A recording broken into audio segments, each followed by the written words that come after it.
myself together here. Just a minute, and I'll be ready.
Arun, I think they're standing for you. Thank you. Thank you very much. Thank you.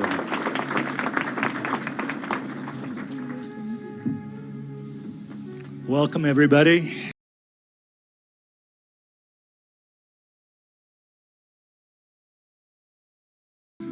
Welcome, everyone. My name is Stan Taylor. I'm the chair of the Peace Center here at Lane Community College. I also teach political science, in case you're interested in taking some politics classes. You know, it's amazing to think that the Lane Peace Center started 12 years ago. Actually, it started in 2005. And our first programming started in 2006 with Norman Solomon from Fairness and Accuracy in Reporting. And then that same year we had the Eyes Wide Open exhibit, which was boots from soldiers killed in Afghanistan and Iraq, put out into Bristow Square, a very moving exhibit. And then the next year we started our work in earnest, bringing, our first major peace symposium was with Medea Benjamin of Code Pink, just an incredible activist firebrand. And Bob Wing, who is the person who started the first ethnic studies program in the country in 1969 at the University of California, Berkeley. And since that time, every year, it's been a who's who of activists and spiritual leaders giving us ways to move forward in the kind of context that we're in. So I have a lot of thanks to give to people, but before I do that, there are some donation cans. The work we do isn't cheap. We have to raise money for what we do. So I'd hope that Susie and others, can you begin to move those donation cans and pass them to the audience? And, please give whatever you can, as little or as much as fits your budget. If you're somebody who wants to give more, there's a Lane Foundation account that is Fund 288 with the Lane Foundation. Please feel free to, if you've got the money, give the money. In that sense, I would like to give thanks to the Eugene Veg Education Network, who just made a generous contribution to us this last week. So they have a table back in the corner. You should go check out their work. I also want to give thanks to a number of people.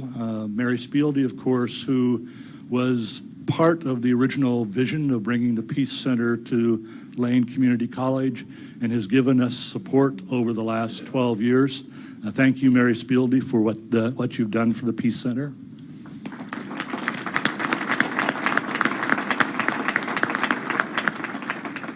I also want to thank Donna Keiki, who's right here in the front row, who was the formerly was the Chief Diversity Officer here at Lane Community College. She was the one instrumental in bringing him 4 years ago or 3 years ago, I'm not quite sure. And it's through her connections that he's brought back here today. So thank you, Donna, for making that possible.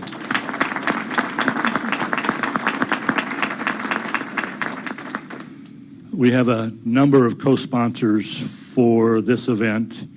In fact, this event is part of a year-long sequence of events that began in November when we brought Vandana Shiva to campus.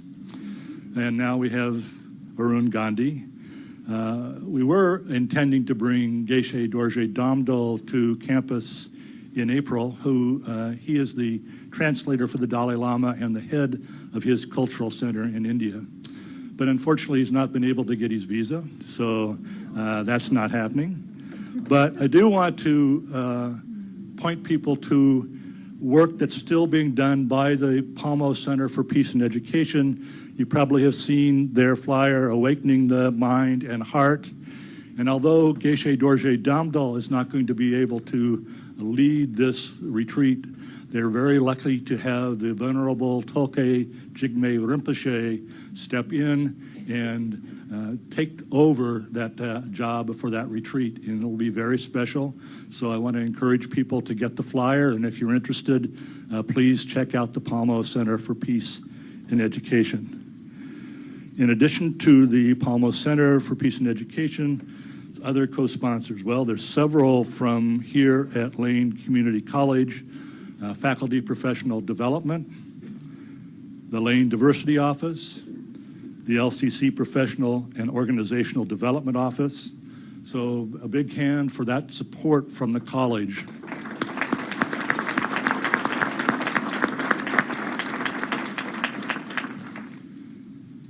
Back again at the tables, and you should go check out these tables when we're done. The Community Alliance for Lane County, one of our great organizations here in Lane County, has the table, and they also are putting together various events, but one that's coming right up on February 26th is on nuclear policy in the Trump administration, real dangers and real possibilities. And they're very lucky to have the president of the Plowshares Foundation, which deals with nuclear issues, Joseph Cirincione, coming in to speak, and that is on February 26th. Get your flyer, again, from the CALC table back over here.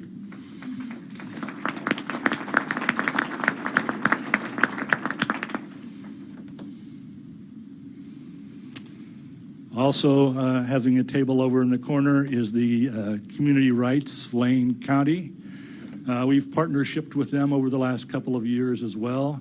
Last year we brought in Tom Lindsay with them, and this year we were a co-sponsor for Winona LaDuke earlier in the year. They're doing very important work. If you don't know the work that they're doing, they're part of rejuvenating local democracy.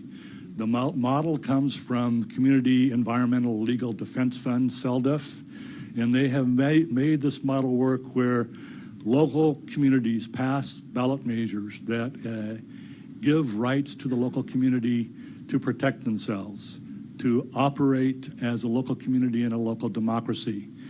They have 2 ballot measures that they are collecting signatures for. The first is to ban aerial spraying of pesticides in Lane County.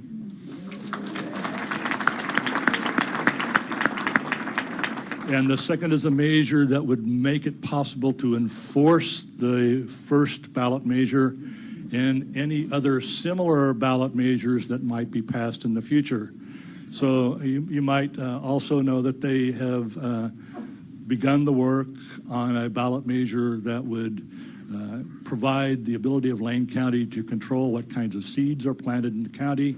That would give us the power to prevent genetically modified seeds from being planted in the county, which of course would protect our local organic farming movement in the Willamette Valley. Very important work.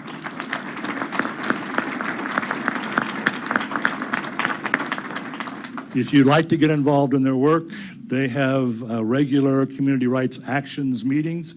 Their next meeting is on February 20th at 6 p.m. at the First United Methodist Church. Flyers are on their table over in the corner. See Michelle Holman over there waving her arms there. There's also coming up on February 23rd a event that they're organizing called What Do We Want and How Do We Get It? And it's a community rights. Lane County and other local community groups are in this interactive, moderated discussion about how to basically enhance local democracy. That again is on February 23rd. Go pick up your flyers from over there. Also coming up, not a co-sponsor, but important to know, somehow Senator Wyden scheduled a public promise of a Q&A session here at Lane Community College coming up this Sunday, the 19th at 4:30 p.m. in the LCC gym. It's going to be, he needs people to be there. Right? People need to know about it. Somehow it didn't get publicized, so tell your friends and neighbors that if they want to hear Ron Wyden and ask him questions and get answers to those questions, go and see him on February 19th at 4:30 p.m. in the LCC gym. And of course, Ron Wyden has been doing a lot of good things for us lately, so definitely go see him and hear what he has to say.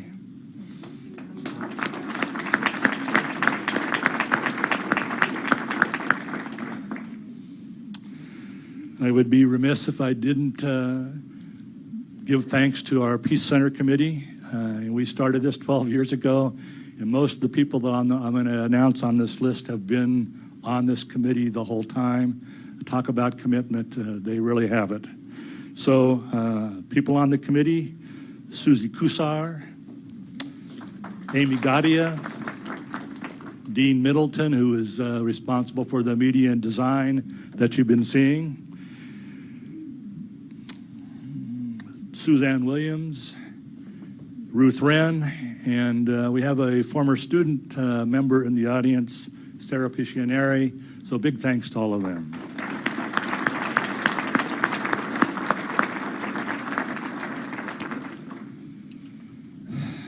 You know, with the election of Donald Trump, and I say election, but it's really a kind of coup through a broken electoral process, we are seeing in office a combination of nationalism, finance, capitalism, and militarism, and it's quite frightening. There's no question about it. This combination of billionaires in the White House see the world through a transactional lens. It's their business people. They see it as a way to make money through transactions. And that's what they're looking to do to our government. They're looking to privatize and make lots of money in the process. Even more frightening as they do it, they're looking to do it through a white European nationalist lens, male lens as well, right? So many of the civil rights, literally all of the civil rights when you get around to it, that we have gained from the 1930s forward are in danger from this administration and the potential Supreme Court that will be appointed. It's hard in these circumstances as activists when we engage in organizing and resistance and creating alternatives not to give in to villainizing people who are pushing forward these kind of policies. But one of the problems with that is as we villainize other people, instead of just fighting the evil, as we villainize and dehumanize other people, as we wind up engaging in name-calling and various forms of hate, we're simultaneously dehumanizing ourselves. So we have to find ways to organize and create that have mutual respect involved with them, which is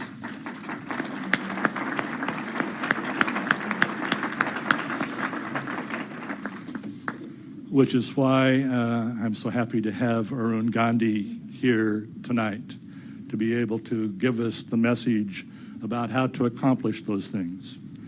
He's been following in his grandfather's footsteps along the path of nonviolence, the path of truth through nonviolence, which is a path not only of organizing and resistance, but of personal awareness. He's the founder of the M.K. Gandhi Worldwide Education Institute. He is the author of the bestseller Legacy of Love, and the books are back on the table over here on the back side. Please purchase a copy after his talk. He'll be there to sign books for you, so notice that they're there. He's also the co-author of The Search for a Nonviolent Future, a promise of peace for ourselves, our families, and our world. And he has a new book coming out in April called The Gift of Anger. Well, so without further ado, Arun Gandhi.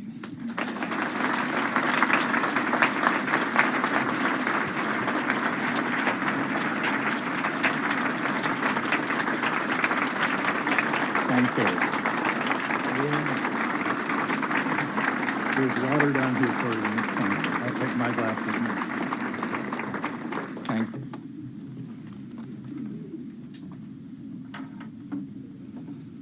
Thank you very much. It's a great pleasure to be here this evening to share with all of you a little that I know about the philosophy of nonviolence, things that I learned from my grandfather as a little boy at the age of 12. I lived with him for 2 years, and he taught me some very important lessons. And I want to share those lessons with you. But I also want to take off from where Stan left, that we are, the whole world is going through very tumultuous times right now. Everywhere the right-wing people, the ultra-right-wing people are getting elected to power, and they are destroying everything that we took so long to build, integrating our societies, bringing about peace in societies and better understanding between people. All of this is being very systematically eroded. We in India, they elected a very right-wing government, who is also a very religious Hindu government, whose ultimate objective is to make India a Hindu nation. But they've also started a very systematic and a very well-planned attack on Gandhi. And they've started portraying him as a racist and as many other things that we don't need to get into right now. But I thought I would talk about this racism issue because I have noticed that they've started the campaign here in the United States, and they started spreading the word among the African American people in the United States that Gandhi was a racist and he doesn't deserve to be held in esteem and certainly not linked with Dr. Martin Luther King. And this I learned very strangely. The first time I heard about this was when I boarded a plane, Delta airplane, to fly somewhere, and the flight attendant was an African American, and she saw my name on the manifest, and she came up to me and she said, "Are you related to Gandhi?" And I said, "Yes, I am his grandson." And she said, "I heard that he's a racist. He was a racist. And is that true?" And since then, many others have come and asked me the same question. And I want to share with you, and I told her, I said, yes, he was. I wouldn't say that he was a racist, but he was ignorant. A racist implies that he believes in prejudices and makes it a part of his life. Gandhi didn't believe in prejudice, but he was ignorant to begin with. And when he went to South Africa as a young man, he was only 23 when he went as a lawyer to South Africa. And it was there that he heard everybody refer to the local African people as Kafirs. And so in some of his writings, early writings, he referred to them by that term, not knowing that this is a derogatory term. And when he realized that it was a derogatory term, he stopped using it and changed his entire attitude and even apologized to some of the African leaders at the time. And so that is now being taken out of context, and he's been branded as a racist. And also that he didn't do anything in Africa for the African people, that he confined his work only to getting equal rights for the Indian people, but he didn't care about the African people, which is not true again, because he didn't incorporate the African people into the struggle, because the government of South Africa had so cleverly made all the laws different for each racial group. And there were no common laws that affected both the groups that could be used to start a protest movement. And also, he had just begun the practice of his philosophy of nonviolence. He himself at that time didn't know exactly how and how it's going to be implemented and how it will be effected there.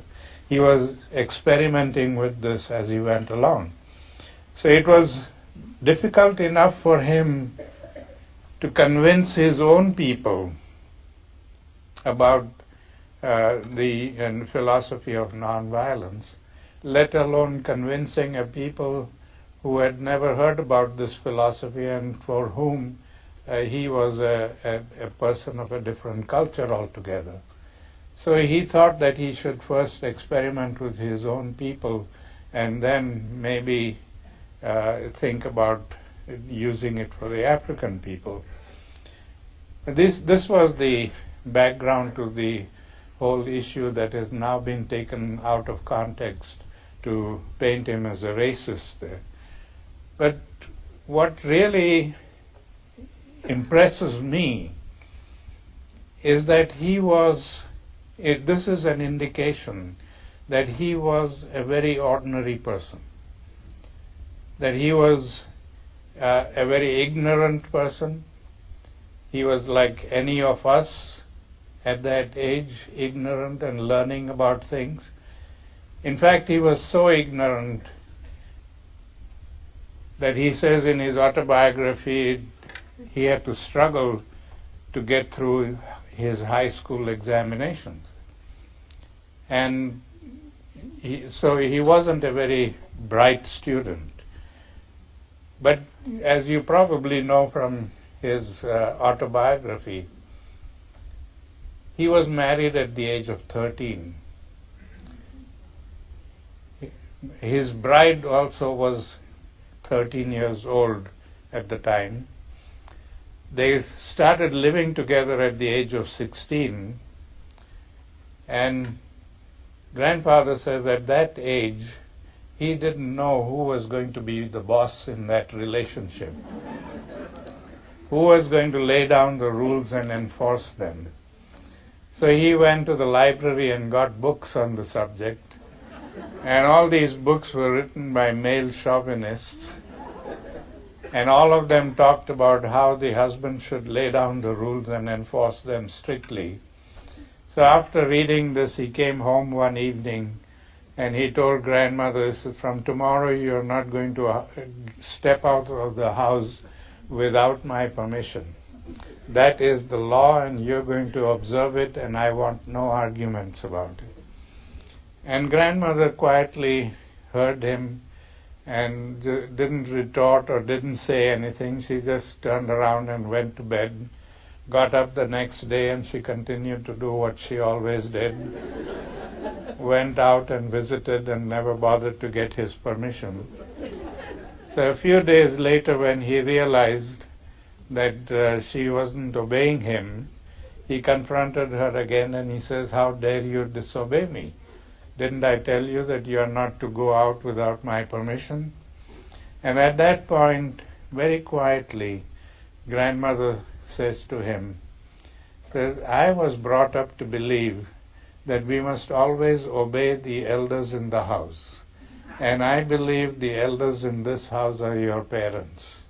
If you are now trying to tell me that I should not obey your mother, but obey you instead, let me know so that I can go and tell your mother I'm not going to obey you anymore."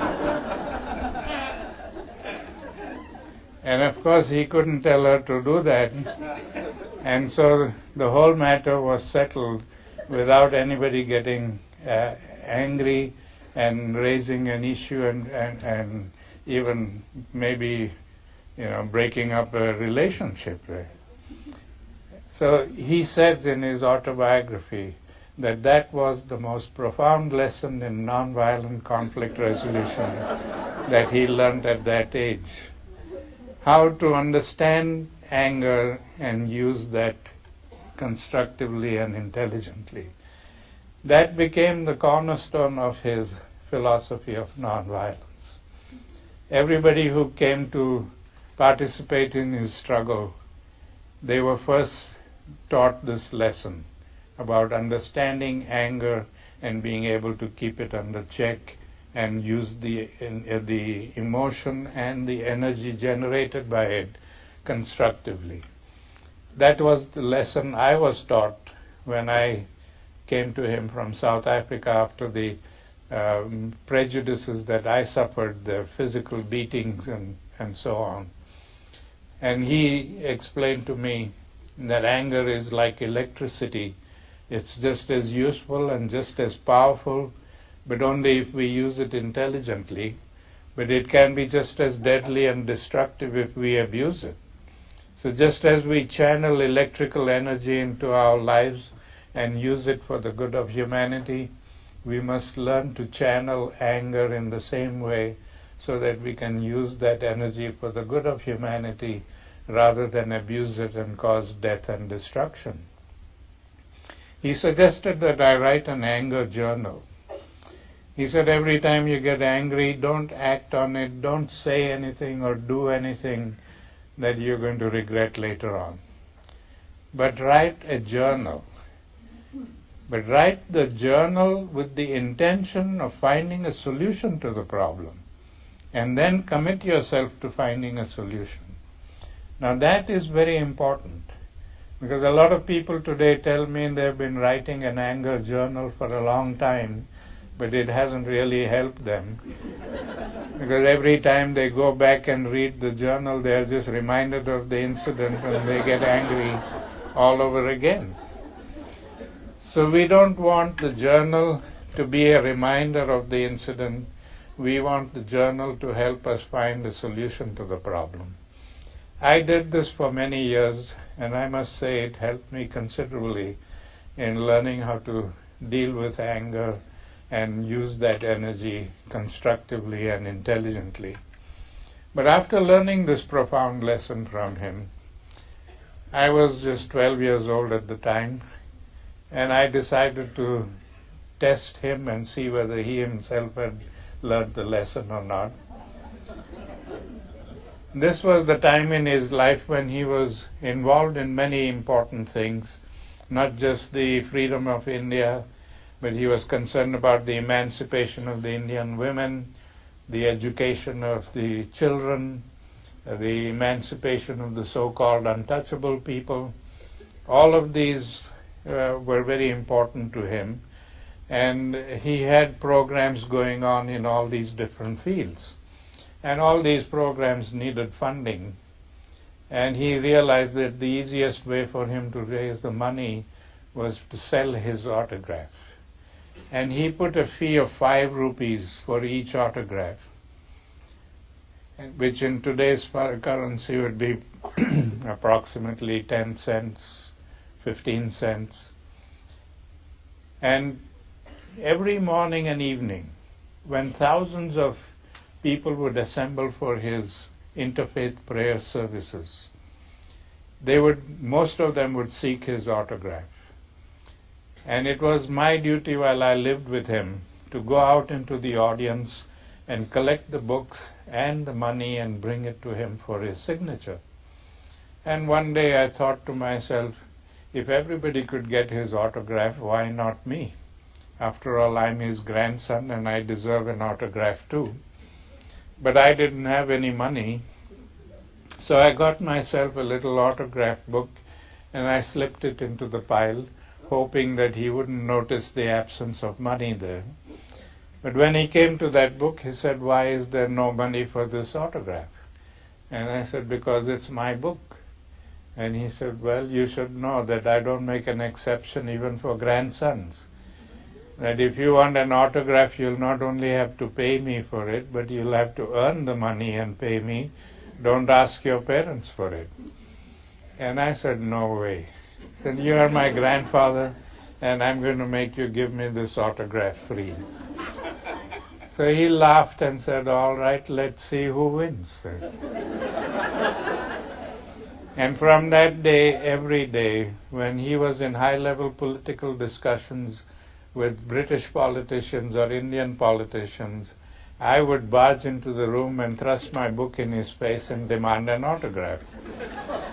My logic was that just to get rid of me, he would sign the book and give it to me.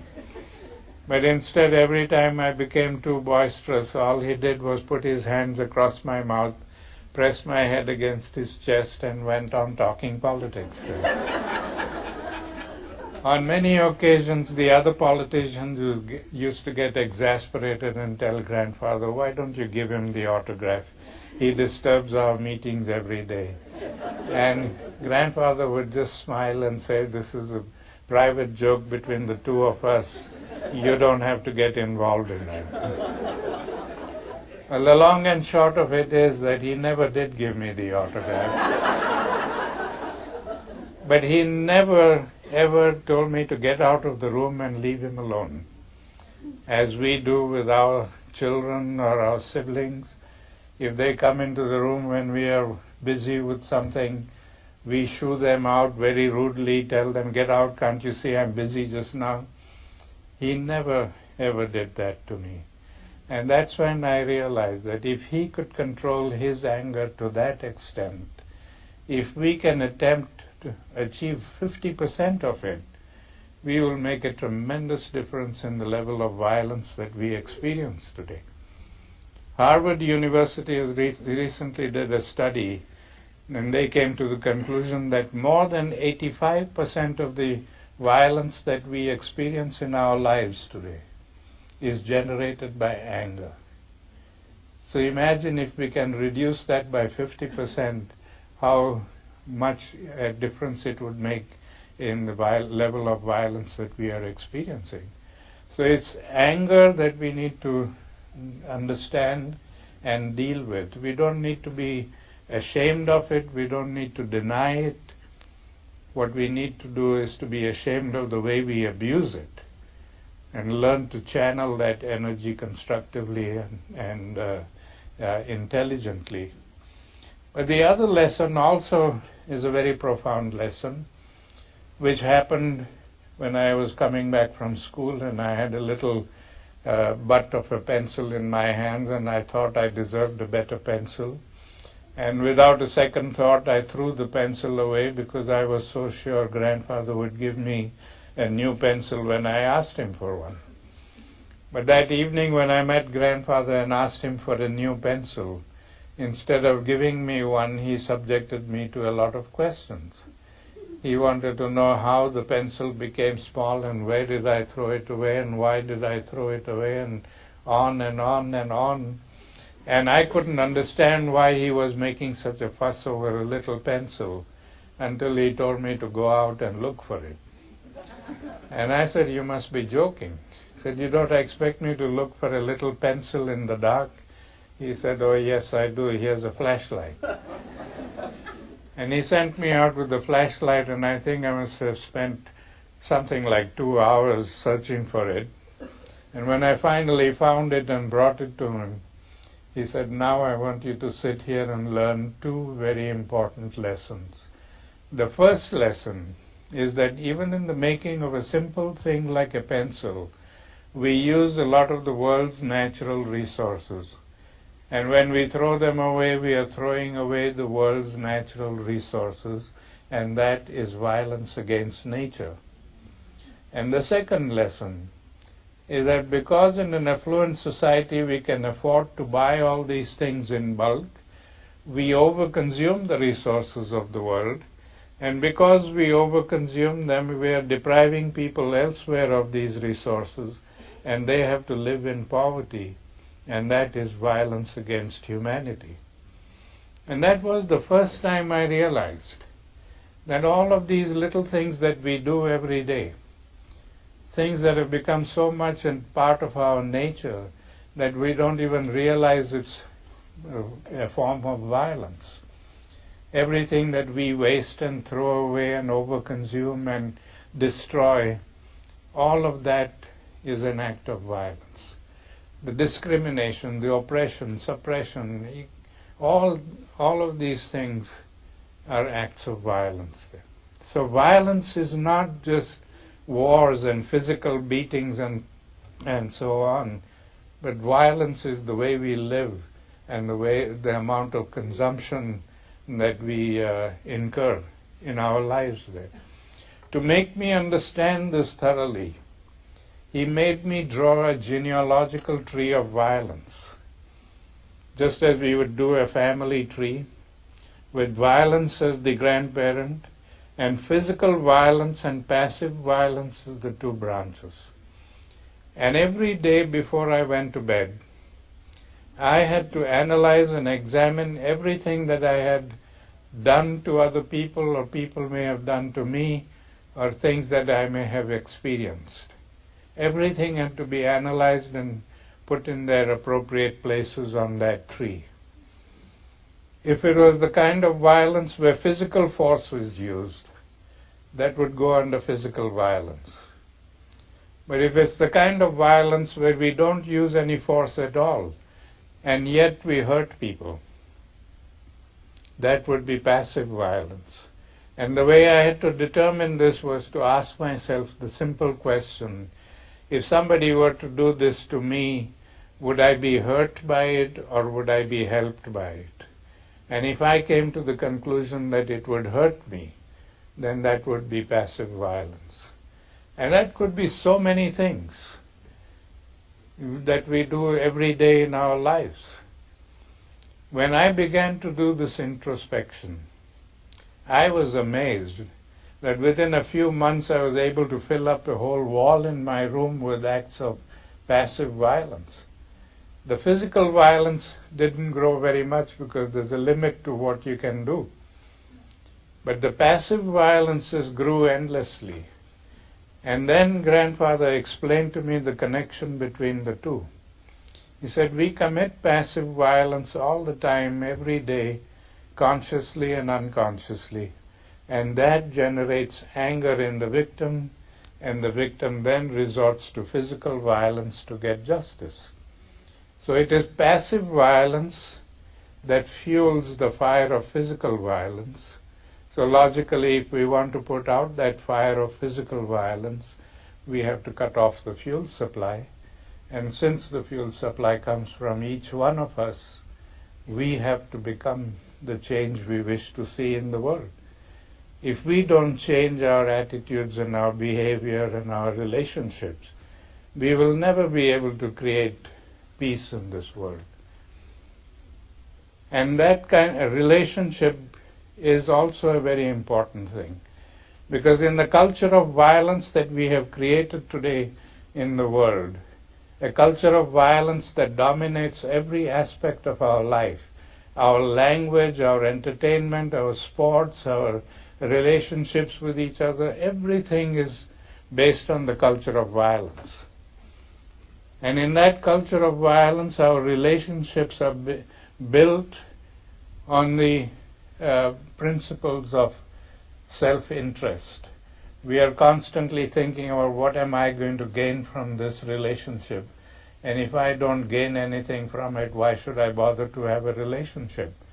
So every time we break a relationship, we are creating the potential for a conflict. So building relationships on the principles of non-violence requires that our relationships are based on respect, understanding, acceptance, and appreciation. We have to respect ourselves and respect each other and respect our connection with all of creation. And that is very important, because people today are told that we are independent individuals and we can do whatever we like and it's nobody's business. We are not independent individuals. We are interdependent, interconnected, and interrelated. And it's only when we respect that we will understand who we are and what we are and why are we here on earth. We are not here by accident. We are not here to while away our time from birth to death. We are all here for a purpose. And at the very least, the purpose that we have in our life is to make this world or make this society in which we live a little better by our existence than we found it before us. So that is the purpose of our life. And when we understand that, then we will be able to accept each other as human beings, not identify people by the labels we have put upon ourselves.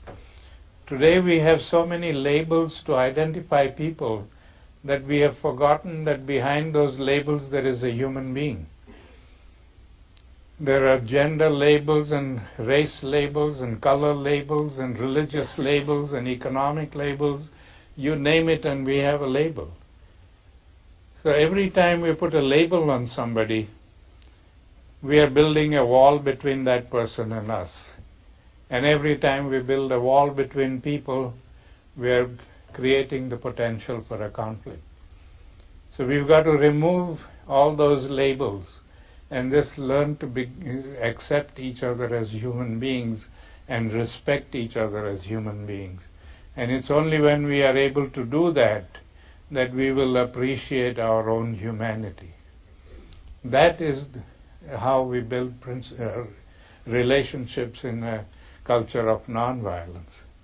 So these are aspects of his philosophy of nonviolence that have not been talked about very much. We have always looked at his philosophy only as a way of resolving conflicts or resolving wars and so on. But it's very important for us to remember that his philosophy is more about transforming the personality rather than just learning to resolve conflicts. If we don't transform ourselves and change our habits and change the culture of violence that we have created around us, we will never be able to work for peace or create peace. We have to be at peace ourselves, within ourselves, to be able to create peace outside. We cannot create something that we cannot create for ourselves. So it's very important that we learn about this and remember this very important lesson. I want to conclude now with one final story that my grandfather used to be very fond of telling us. The story of an ancient Indian king who once became very curious about the meaning of peace. And he invited all the intellectuals in his kingdom to come and explain the meaning of peace. And everybody came there and did their best, but nobody could satisfy the king. And then one day there was an intellectual from another town who came on a visit, and the king asked him to explain the meaning of peace. And he said, the only person who can give you a satisfactory answer is an old sage who lives outside your kingdom. But he is so old that he cannot come to you. You will have to go to him and ask him this question. So the next day the king went to the sage and asked him the meaning of peace.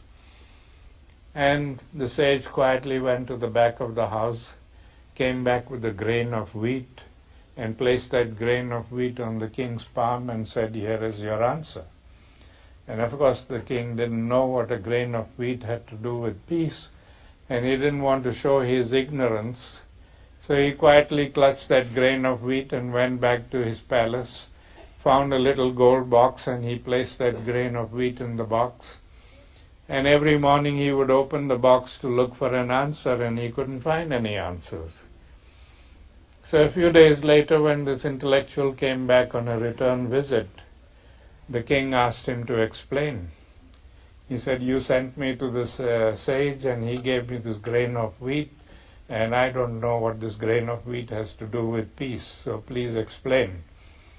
And that's when the intellectual said, it's very simple.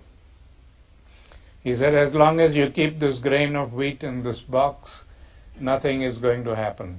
It will eventually rot and perish, and that will be the end of the story.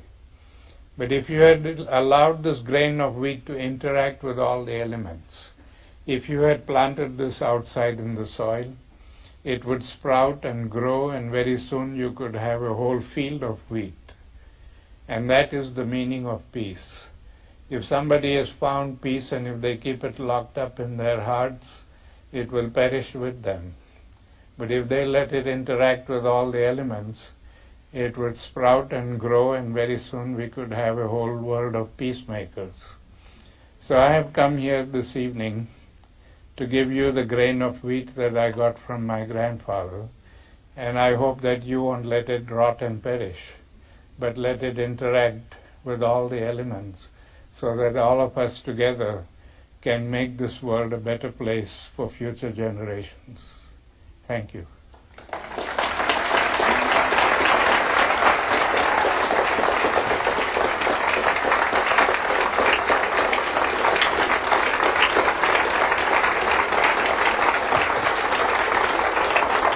Thank you.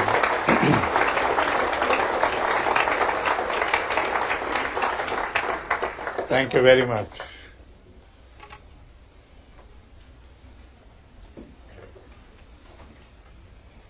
We're going to give audience members chances to ask questions. There's a microphone up here, and I'll put this one down here up front as well. So please, if you want to ask a question, come up to the microphone and ask your question.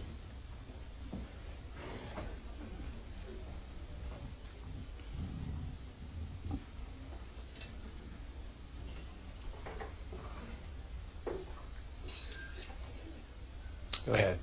Hi, thanks for being here. I'm actually really curious. It's something I've been thinking about a lot lately. Is the idea of like property and violence. So in the video that we watched, your grandfather urged and supported the idea of like seizing this factory, right?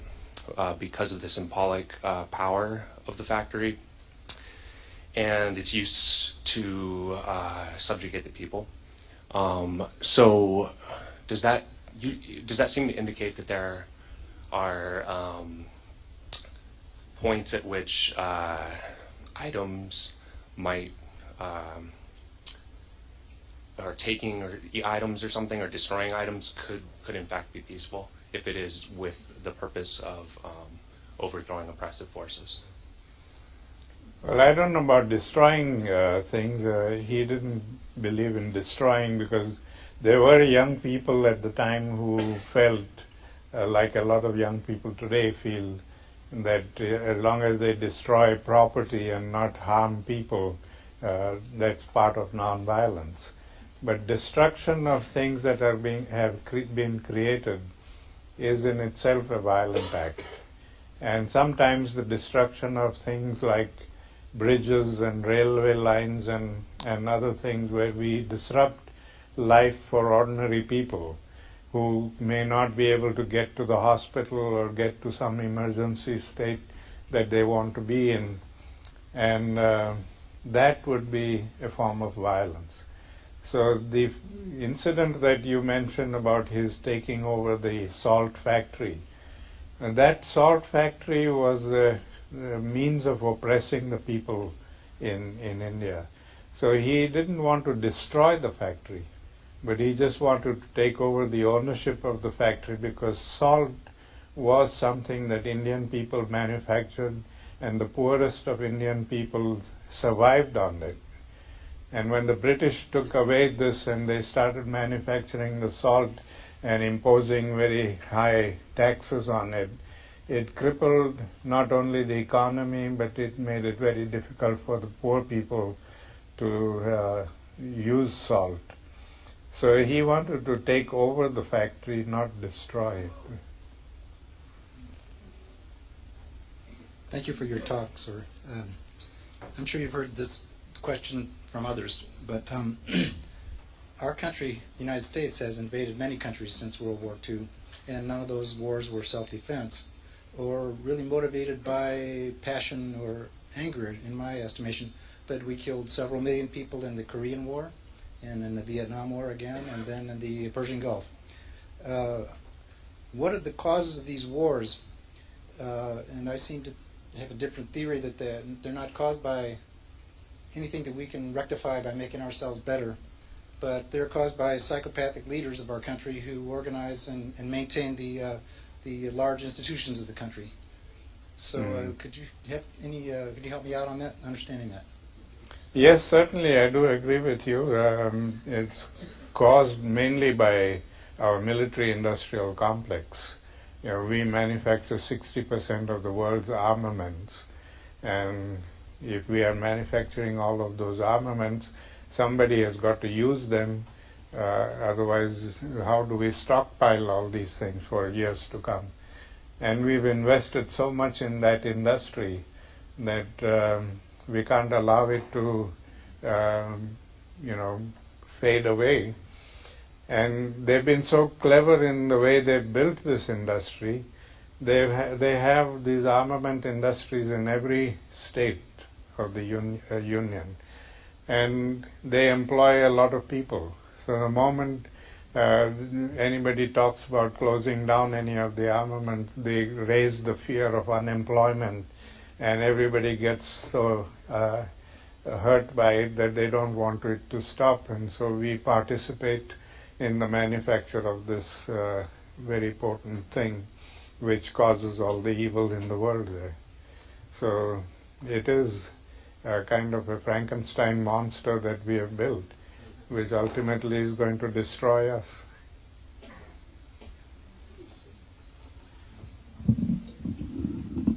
Thank you. I'm wondering what your opinion is of why we have so many right-wing governments rising up throughout the world. What you think that's about? I think it is largely our own fault, those who believe in peace and who believe in equality of everybody. We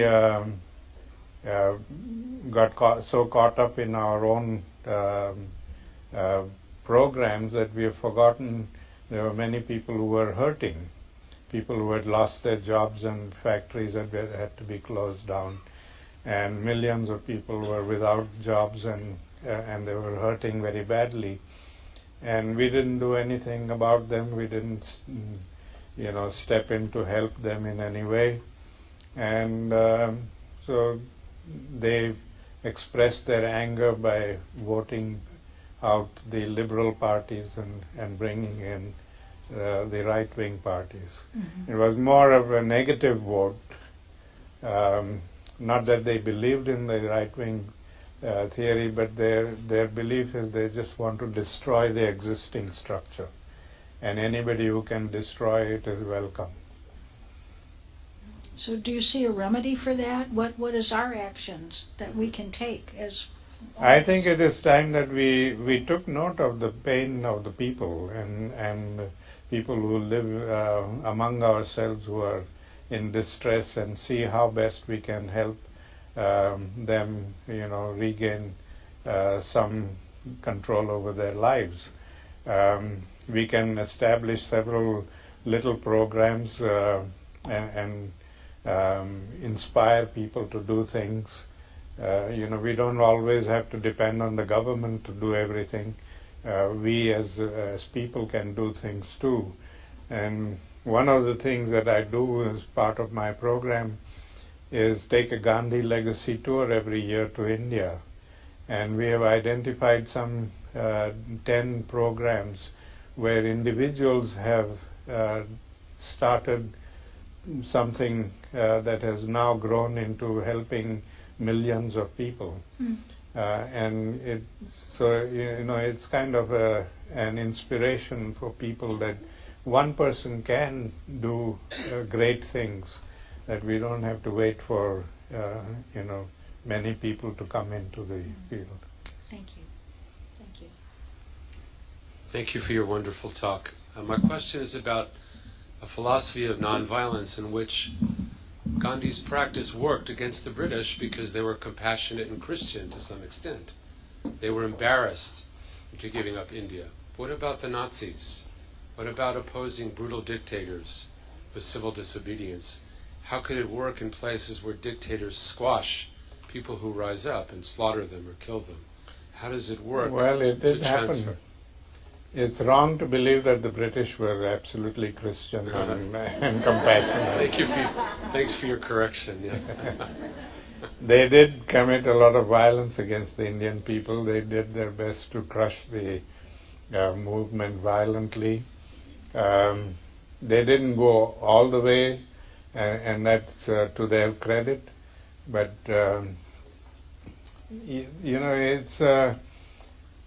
it may be a little more difficult to do against people like Hitler or other dictators there, because always people who are in power want to hold on to their power through fear. And if anybody threatens their base, they're going to exert extreme fear to, to stop them from doing it. But if we submit to that fear, then we have to pay the price for it and be oppressed. But if we don't submit, and millions of us come out into the street and say, okay, we are willing to die, but there's no cause for which we are willing to kill. And then, people will not have that. They may try to do a few bad acts to put fear in you, but when they see that you're not afraid, they will stop. So, I mean, there are examples even against Nazism in Germany, where there are a few examples of people who did nonviolent protest and succeeded there. One example was in Berlin, when the Jewish spouses of German people were arrested and taken to the central prison in Berlin. The German spouses and the families went and squatted around the prison and refused to let anything go in or out from there. And after several days of the authorities asked the soldiers to shoot the people and make them disperse, but the soldiers refused to do it. They said, these are unarmed men and women, and we are not going to shoot them. And so ultimately they had to give in. So, it all depends on how we approach it and how we practice nonviolence. That makes a difference. Thank you.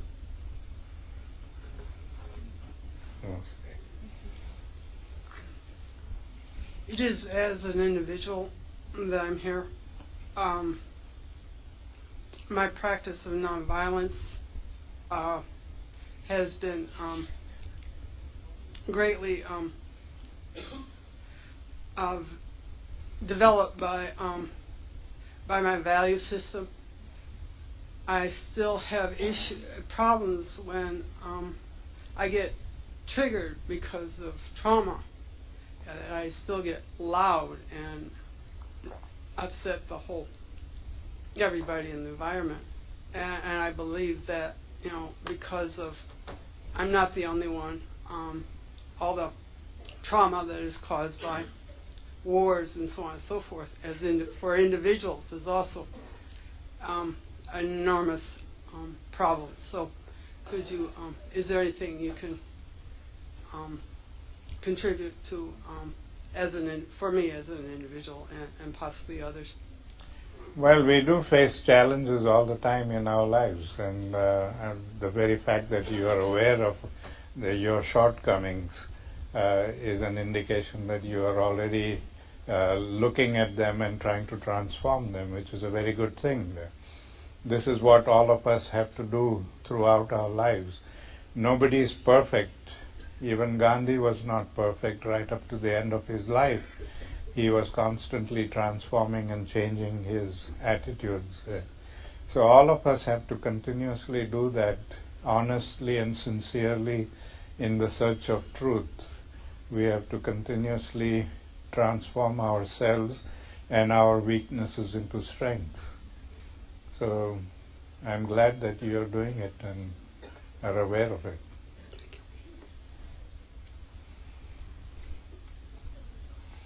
Good evening, sir. My name is Anila, and I'm Pakistani American. Could you please tell us what Gandhiji said about India's relationship with Pakistan? Well, my grandfather didn't want India to be partitioned. He said we are all part of the same country. whether you're Hindus or Muslims or Buddhists or whatever, we are all one country and we should remain in one country. And he was willing to even wait for independence for another 10 years, but wanted one country. But the politicians on both sides, the Congress Party as well as the Muslim League, were very eager to get into power, and they ignored his advice and went ahead and accepted the British terms of partition, and now they've created enemies. And for 60 odd years now we are fighting each other for no rhyme or reason, just to satisfy politicians. He was very pained by this, and in fact he was talking about going to Pakistan just before he was assassinated. He wanted to go there and create better relationships, apologize, and bring about better understanding. But he was assassinated within a month of so he couldn't go.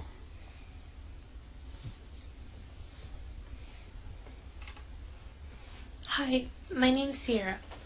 In my personal belief system, I focus a lot on transformation and how destruction can manifest as transformation and evolve into peace. And I'm really curious as to your thoughts on that, as how we can transform, like anger, channeling it into something productive, something where it doesn't have to be harmful. Because I think destruction is a part of that. I think to build something beautiful, we do have to level the ground to plant the seed, And thank you for sharing the seed of peace with us. Thank you. But the way you have to use your anger constructively and intelligently is by self-analyzing and trying to find out what was the cause of the anger. In my case, much of my anger was because of the prejudices that I suffered in South Africa, and which I saw as an adult still being practiced everywhere in the world. And I felt that if I can take this message around and make people realize that these prejudices are wrong and that we are all human beings and we have to live in peace with each other, that would be a great way. And so I've transformed that energy of anger into this kind of action. So each one of us has to see what was the trigger that causes us the anger, and how best can we address that issue so that we can resolve it. Thank you for sharing your growth with us. You're welcome. Hello, sir. You've spoken a lot about peace, but I am curious, you've spoken about it, but I am curious how you can instill peace in yourself and to instill it in others. Well, we can instill peace in ourselves by self-analysis. We have to stop becoming consumers. We get trapped in materialism and want to buy things and continuously buy, and therefore we need to have more money, and we work harder to get more money, and that whole cycle goes on. And before we realize it, we have spent so much of our life chasing after money and products that we have forgotten to live and forgotten to build relationships. So we have to come to an understanding that how far are we going to go with money and possessions, and how much of our life are we going to spend in building relationships with each other and our families and our children and so on. And so that is one of the ways in which we can bring peace there. Because as long as we keep chasing after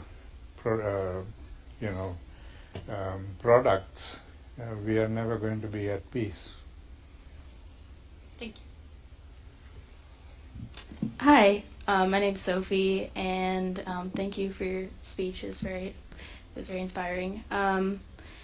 So my question is kind of similar to some that have been answered already, but I'm just wondering how there could be a balance between kind of doing that introspection and finding internal peace while also, like in these times, there's a lot of protests, there's a lot of world issues, while still keeping that in mind. Because sometimes I'm worried that I'm not like, I don't have my personal development up to the level that I could really be productive in like a protest per se or something like that. So I'm just wondering how you would go about balancing your personal growth and well-being and also the growth of other people. And like I said earlier, personal growth is an ongoing thing. We never reach perfection.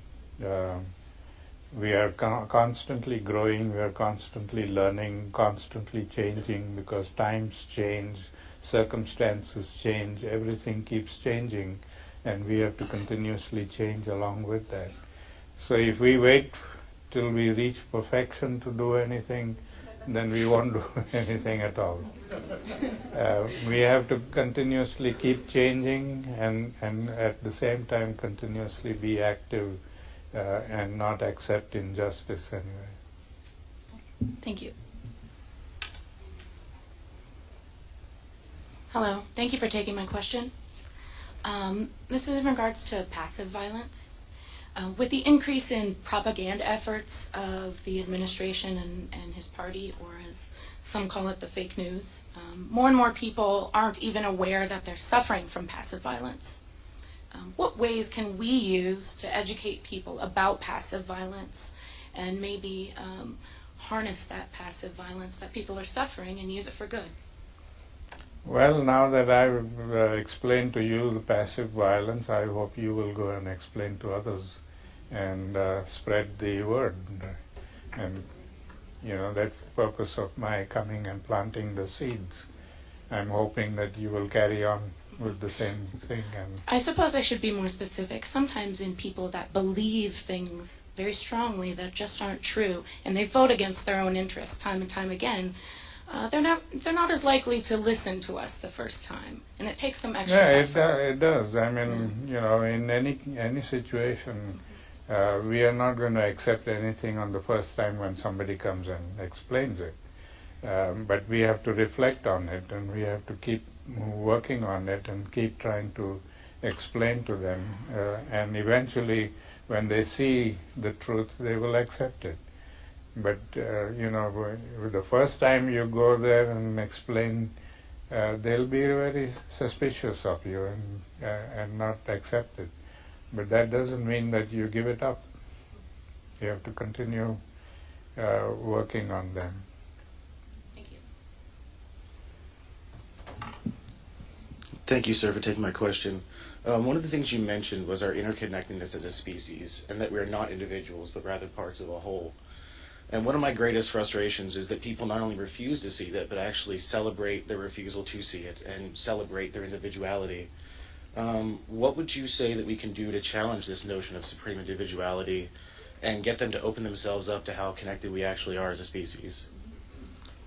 Well, I think that's like I told the lady just now, we have to continue to work on that understanding, because for so many generations people have been continuously told that you're individuals, you're going to stand up for what you want, and and we do this very subtly all the time. Even as parents, when we are teaching our children, we teach them that they have to be successful in life, they have to get to the top. Don't worry about other people, you get to the top there by any means possible. So we instill that kind of sense in everybody. And if we stop doing that at our family level, eventually generations will grow up realizing that we are all in it together, and we can't trample each other to get to the top. Wonderful. Thank you, sir. Thank you so much for really coming and imparting your wisdom to all of us. I'm a student activist at the University of Oregon, and I also keep, or try to keep, a spiritual practice. And part of that is recognizing the divinity in every human being, seeing everybody as an incarnation of God, so to speak. But I've really been, my spiritual life and my activist life have really been kind of at odds, in that it's really hard to see someone like Hitler or someone like a neo-Nazi as an incarnation of God. And I guess my question is more like, how does that work? Am I not yogaing hard enough? Do I need to meditate more? Well, this is a difficult thing. I mean, we have to continuously work on it. Even grandfather, although by the time he reached his age when I met him, he had learned a lot and practiced a lot, but he continuously said that I still have very negative thoughts about very many things, and I have to continuously work on transforming them. So we have to continuously work also. We have to remember, we've gotten so used to, in the culture of violence, to focus on the person instead of the problem. At every level we see this, even in our crime situation. We catch the thief and we lock them up in prison and we think that we have done the good deed, but we haven't focused on the problem. What made that person commit the crime? What were the circumstances that impelled that person to commit the crime? We never go into the problem. We just catch people and lock them up. And that's become our whole way of life. So when we see dictators like Hitler and others, we think, well, destroy them and we'll get rid of all the hate. But what happened? We destroyed Hitler, we sacrificed 70 million lives in destroying Nazism, but that hate of Nazi philosophy still continues and still threatens us, because we didn't pay any attention to the problem. We just focused on eliminating the person. So we have to try to work on eliminating that kind of attitude within us and begin to look more at the problem and see how can we get rid of the hate and prejudice that people are prone to, rather than eliminating the person. Thank you so much. Hare Krishna. Hi, I'm Bryn. I'm 15 years old and I go to South Eugene High School. And I was just wondering, as a young person, I tend to notice that we are taken a little less seriously than adults. So I was wondering exactly how we can make change while still being nonviolent and still being heard in this community. That's a very good question. Unfortunately, people tend to take other people very less seriously. Even I am not taken very seriously often. So you're not the only one. But if we believe in something, then we have to persist in it and convince people why we are right. I don't think you should be discouraged, because like the whole recycling business was started by young people. It was only when young people like you got into the act of recycling that the older people realized the importance of it, and now everybody has gotten into recycling things.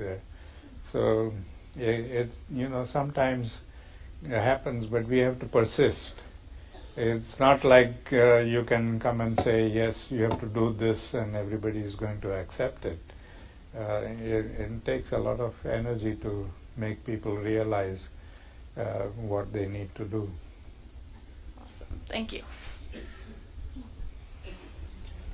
My name is Dakota. Oh, shit. My name is Wait, is this working? My name is Dakota. In a tribalistic region like the Middle East, how can we accomplish peace? You are from Middle East? I am not from the Middle East, but I am a Kurdish activist.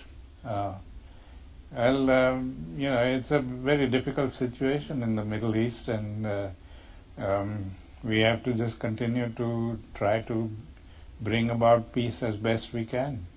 We have become too fond of looking at situations when they become a crisis, and then when a crisis blows up in our face, then we want to try to find a resolution to it. But if we learn to look at situations before they become a crisis, then it will be easier to resolve them peacefully before they blow up in our faces. So at this stage in the Middle East, it's difficult to find a peaceful solution. It requires a lot of work. It requires a lot of change of heart on everybody's part. But it's not impossible. It just takes a longer time to do it. Thank you. Hi. We're living in a real divided country right now after our elections.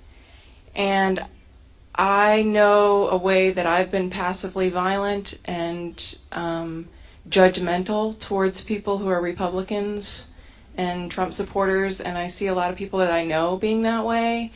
And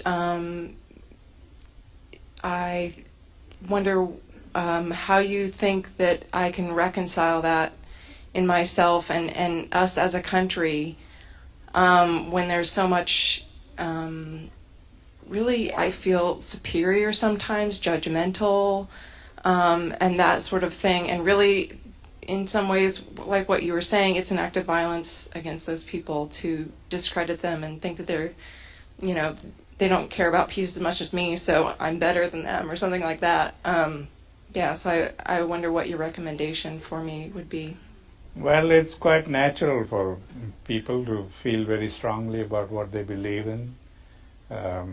Just as you feel strongly about what you believe in, I'm sure they feel equally strongly about what they believe in. Mm-hmm.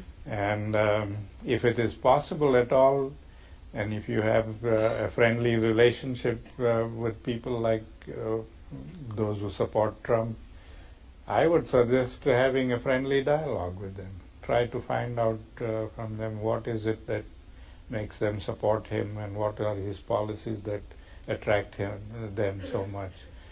In what I've been able to discover, and I may be wrong in this, but for the few people that I have talked to, I've discovered that they don't really believe in him and his philosophy. They just believe that he is going to be destructive and destroy the establishment in Washington, and that's all they want. They want that establishment to be destroyed. And they're so angry about it. Mm-hmm. So, if you can have a dialogue with them, by all means have a dialogue with them.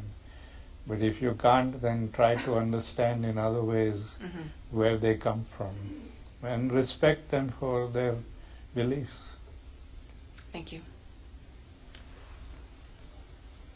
Hi there, my name is Monica. Nice to meet you, Mr. Gandhi.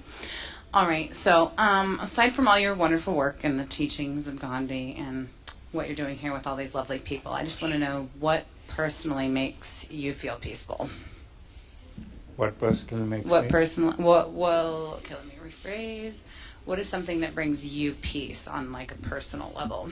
Oh, well, what brings me peace is the understanding that I've come to. Like I said, my needs, I've come to the conclusion this is what I need in my life. I don't need any more. And if I get any more, I'm going to use it to help people who need it more. I'm satisfied with what I do, and how many people I have helped. So that brings me peace, that I'm not living just for myself, but I'm living for other people. Like all the proceeds from the books that I sell go to help the poor children in India who have been living in extreme poverty. And I came across children whose heads have been flattened because they were made to carry bricks on their head when they were 4 and 5 years old, carrying bricks from one place to the next to earn some food. And so I've been able to rescue a lot of these children and give them shelter and education and food and clothing. And so, there are lots of things that we have done over the years to help other people, and that brings peace. All right, thank you.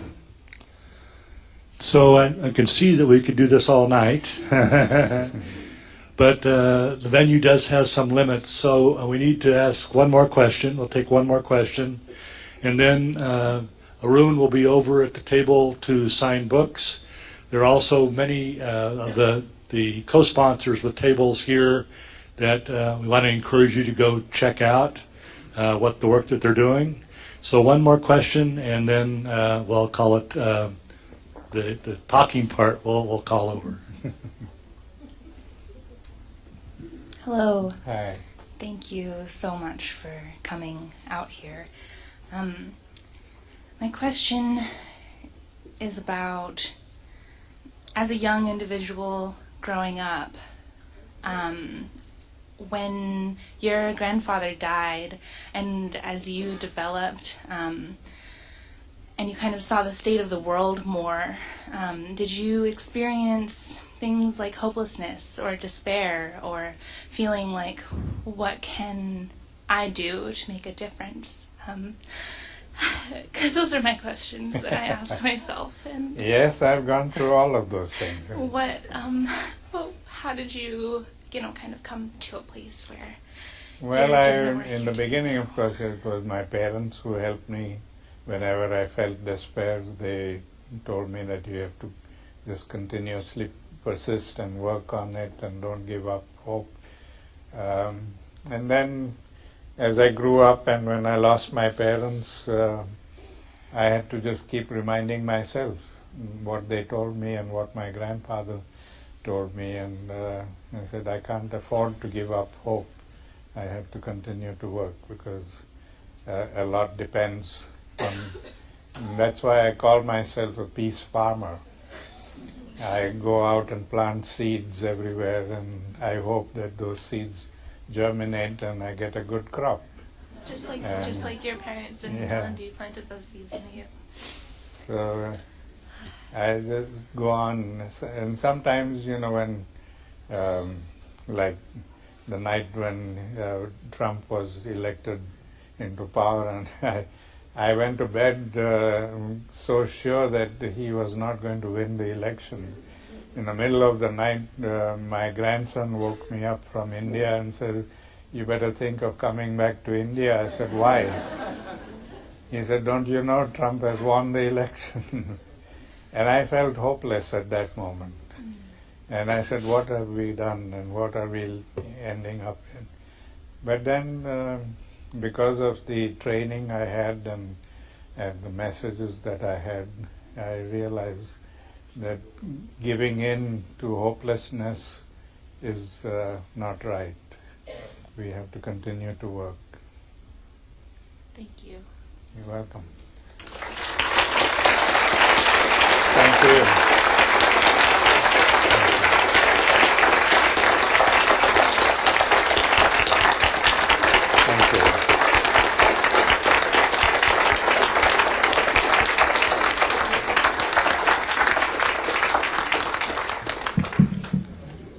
Thanks everyone for coming. Please go over to the tables and get some books and get signatures on those books.